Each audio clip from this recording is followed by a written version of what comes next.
오늘 우리는 건강하게 나이 든다는 것의 진짜 의미를 찾아보는 시간을 마련했습니다.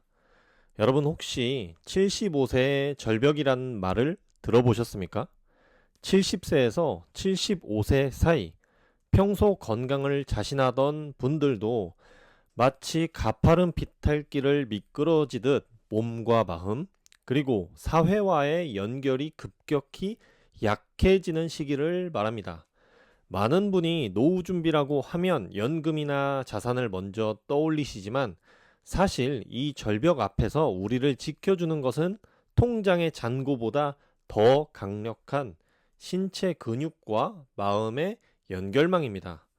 오늘 이 시간에는 100세 시대의 반환점인 70대 시니어가 이 절벽을 가뿐히 넘어 평생 나답게 웃으며 살아갈 수 있는 구체적인 생존 전략을 함께 나누어 보겠습니다. 첫 번째는 내 몸을 지키는 가장 강력한 지표, 근육과 악력. 먼저 신체 건강의 핵심인 근육 이야기부터 시작해 볼까요? 우리가 흔히 손아귀 힘이라고 부르는 악력이 단순한 힘을 넘어 장수의 척도가 된다는 사실 알고 계셨습니까? 학술지 발표에 따르면 12년간의 추적 조사했는데요. 악력이 낮은 사람은 높은 사람에 비해 사망 위험이 무려 45%나 더 높게 나타났습니다. 악력은 단순히 손의 힘이 아니라 전신 근력의 상태를 보여주는 신뢰할 수 있는 지표이기 때문입니다. 남성은 29kg, 여성은 18kg 미만일 때 악력이 약하다고 판단하는데 이 수치가 낮아지면 심혈관 질환이나 치매, 심지어 우울증의 위험까지 높아진다는 연구가 있습니다. 그렇다면 이 소중한 근육을 어떻게 지켜야 할까요? 근육량은 40세 이후 자연스럽게 줄어들기 시작해 80대가 되면 40대 시절 근육의 절반 가까이를 잃게 됩니다. 70세 이상 노인 5명 중 1명이 근감소증 단계에 해당할 정도죠. 하지만 너무 걱정하실 필요는 없습니다. 지금 바로 시작할 수 있는 비책이 있습니다. 바로 30초 발가락 운동입니다. 의자에 앉아 바닥의 수건을 발바닥으로만 당겨보세요. 걷는 힘의 원천은 허벅지가 아니라 땅을 움켜 쥐는 발가락 끝에 접지력에서 시작됩니다.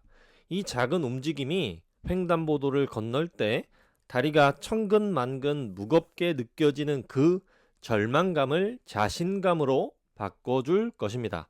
또한 최근 주목받는 능동, 진동, 스윙 운동도 추천합니다.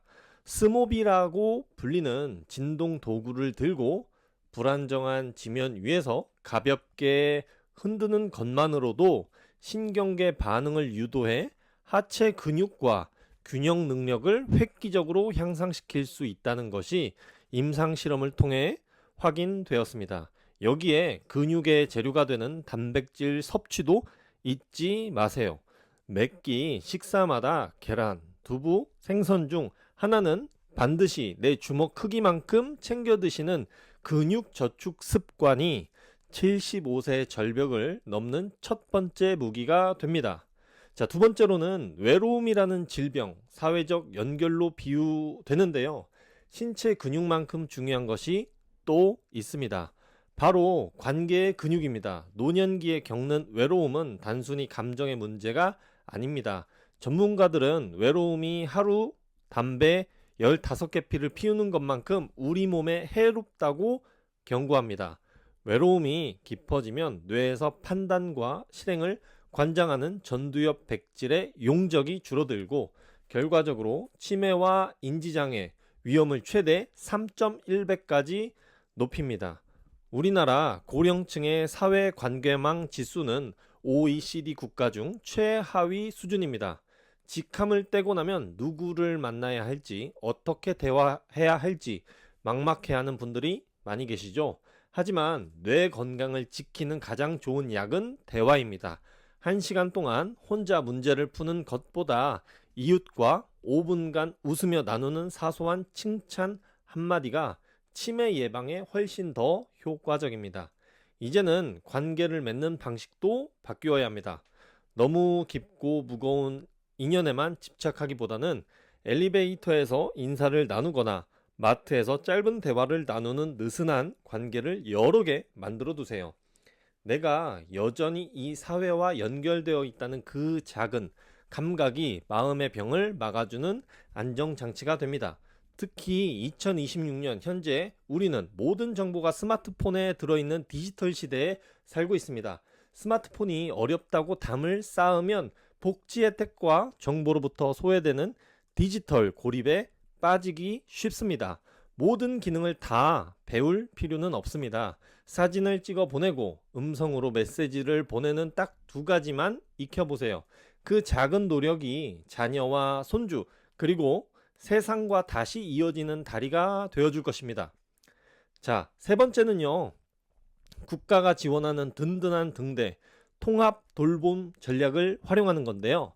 우리 곁에 있는 든든한 제도적 지원을 확인해 보겠습니다. 70대에 접어들면 본인의 건강뿐만 아니라 배우자를 돌봐야 하는 이른바 노노간병의 현실에 직면하게 됩니다. 사랑하는 사람을 끝까지 책임지겠다는 마음은 귀하지만 혼자서 모든 것을 감당하려 하다가는 두 사람 모두가 무너질 수 있습니다. 그래서 2026년부터는 지역사회 통합 돌봄 서비스가 전국적으로 시행되고 있습니다. 이제는 필요한 서비스마다 이곳저곳 다닐 필요가 없습니다. 주민센터나 건강보험공단, 지사 단 한 곳만 방문하면 의료, 요양, 돌봄 서비스를 한꺼번에 신청하고 지원받을 수 있습니다. 가장 주목할 점은 소득 수준과 상관없이 돌봄이 필요한 정도에 따라 맞춤형 서비스를 받을 수 있다는 것입니다. 응급안전 서비스도 꼭 기억해 두십시오. 홀로 계시거나 고령의 부부, 가구라면 댁내에 화재 감지기와 응급 호출기를 설치해 위급 상황 시 119와 연결되는 안전망을 국가가 무료로 제공해 드립니다. 도움을 요청하는 것은 부끄러운 것이 아닙니다. 오히려 전문가의 도움을 적극적으로 활용하는 것이 사랑하는 가족을 끝까지 지키는 가장 현명한 전략입니다. 우리는 75세 절벽을 넘어 활기찬 인생 후반전을 준비하고 지혜를 모아야 합니다. 매일 30초 발가락을 움직이고 하루 3번 이웃에게 칭찬을 건네며 필요한 때는 국가의 돌봄 제도를 똑똑하게 활용하는 것, 이 세 가지만 실천한다면 나이 들면 더 이상 두려움, 낭떠러지가 아니라 새로운 나로 다시 태어나는 귀중한 전환점이 될 것입니다. 여러분의 매일매일이 건강한 근육과 따뜻한 인연으로 가득 차기를 응원하겠습니다. 그리고 오늘 집에 가시는 길에 평소 가던 길이 아닌 다른 길로 한번 걸어보세요. 늘 쓰던 오른손 대신 왼손으로 양치질을 해보거나 단골 식당 대신 새로운 메뉴를 파는 곳에 가보는 겁니다. 뇌는 익숙한 일을 할 때는 잠을 자지만 새로운 자극을 만날 때 비로소 불꽃을 튀기며 깨어납니다. 이러한 작은 도전들이 뇌세포 사이에 연결망을 촘촘하게 만들어 치매라는 거대한 파도를 막아내는 방파제가 됩니다. 또한 배움의 설레임을 다시 찾아야 합니다. 최근 지자체마다 운영하는 시니어 센터를 가보셨나요? 서예나 바둑 같은 전통적인 수업도 좋지만 요즘은 유튜브 영상 편집이나 이모티콘 만들기, 심지어 영어 팝송 부르기 수업이 인기라고 합니다. 이 나이에 배워서 뭐하나 라는 생각은 버리세요. 배움의 목적은 결과물이 아니라 무언가를 몰입하며 느끼는 그 생생한 살아있음 자체에 있습니다. 자, 5번째로는요, 나를 위한 마지막 정리, 웰다닝이 만드는 웰빙이라는 게 있는데요. 마지막으로 조금은 진지하지만 꼭 나누어야 할 이야기가 있습니다. 바로 잘 나이 드는 것, 마침표인 웰다잉 준비입니다. 역설적이게도 죽음을 미리 생각하고 준비하는 분들이 현재의 삶은 훨씬 더 밀도 있고 행복하게 살아갑니다. 여러분, 사회연명의료의향서라는 말을 들어보셨나요? 나중에 내가 내 의사를 표현할 수 없을 때 무의미한 생명 연장 치료를 받지 않겠다고 미리 문서로 남겨두는 것입니다. 2026년 현재 이 제도는 우리 사회의 성숙한 문화로 자리 잡았습니다. 이것은 단순히 삶을 포기하는 것이 아닙니다. 내 삶의 마지막 순간까지도 나답게 결정하겠다는 존엄한 선언입니다. 또한 주변을 정리하는 비움의 미학도 필요합니다.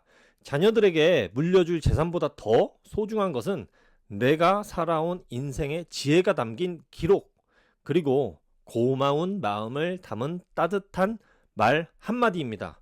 옷장을 정리하듯 내 마음의 짐을 하나씩 덜어낼 때 비로소 75세라는 절벽은 새로운 하늘을 볼 수 있는 탁 트인 조망대로 변하게 될 것입니다. 자, 이렇게 시니어 활력 인생 포인트를 정리해서 여러분들께 짚어드렸는데요. 여러분들께 어떻게 다가갔는지 궁금합니다. 근육을 저축하고 이웃과 느슨하게 연결되며 새로운 것을 배우는 기쁨을 누리는 것, 그리고 삶의 마지막까지 스스로 결정하는 용기를 갖는 것, 이 모든 과정이 어우러질 때 75세 이후의 삶은 쇠퇴가 아닌 완성의 시간이 됩니다. 자, 그리고 7번째로는요, 나이 들면 쇠퇴가 아닌 숙성이라는 겁니다. 은퇴 후 가장 힘든 것 중 하나가 바로 할 일이 없다는 상실감이라고들 하십니다. 하지만 여러분, 수십 년간 쌓아온 여러분들의 경험과 기술은 우리 사회가 가장 필요로 하는 소중한 자산입니다. 이제는 내가 누구인지를 증명하던 직함 대신 내가 무엇을 나눌 수 있는지 고민하는 재능 기부에 눈을 돌려보십시오. 동네 도서관에서 아이들에게 책을 읽어주거나 평생 다뤄온 공구로 이웃의 고장난 물건을 고쳐주는 일, 혹은 은퇴 후 배운 스마트폰 활용법을 또래 친구들에게 알려주는 일까지 내가 누군가에게 도움이 된다면 자기 효능감은 그 어떤 보약보다 강력하게 우리 몸의 면역력을 높여줍니다. 75세 이후의 삶은 받는 시간이 아니라 내가 가진 것을 가장 아름답게 나누는 시간입니다. 자, 8번째는요, 나를 가장 먼저 사랑하십시오. 하지만 이 모든 활동보다 앞서야 할 것은 바로 자기 자신과의 화해입니다. 지금까지 가족을 위해, 자녀를 위해, 사회를 위해 앞만 보고 달려오셨다면 이제는 오롯이 나를 돌봐야 합니다. 아이고 이 나이에 뭘 이라는 말로 스스로를 가두지 마세요. 거울 속의 나를 향해 하루에 한 번씩은 오늘도 애썼다, 너 참 멋지다라고 말해 주십시오. 나를 귀하게 여겨야 남도 나를 귀하게 여길 겁니다. 내가 좋아하는 향의 차를 마시고 내가 편안함을 느끼는 옷을 입으며 내 마음이 시키는 작은 목소리에 귀 기울이는 것, 그것이 75세라는 절벽 위에서 흔들리지 않고 중심을 바로잡는 가장 튼튼한 지팡이가 됩니다. 여러분, 노년은 인생의 거울이 아니라 두 번째 봄입니다. 그러니까 노년은 인생의 겨울이 아니라 두 번째 봄이라는 거죠. 오늘 우리가 함께 나눈 이야기들을 기억해 주십시오. 튼튼한 근육으로 땅을 딛고 따뜻한 대화로 마음을 나누며 새로운 배움으로 뇌를 깨우고 나눔과 자기 사랑으로 영혼을 채우는 삶, 이 여정의 끝에서 우리는 분명 말하게 될 것입니다. 참 괜찮은 인생이었다 라고 말이죠. 자, 오늘 내용 어떠셨나요? 도움이 되셨다면 구독과 좋아요 부탁드립니다. 감사합니다.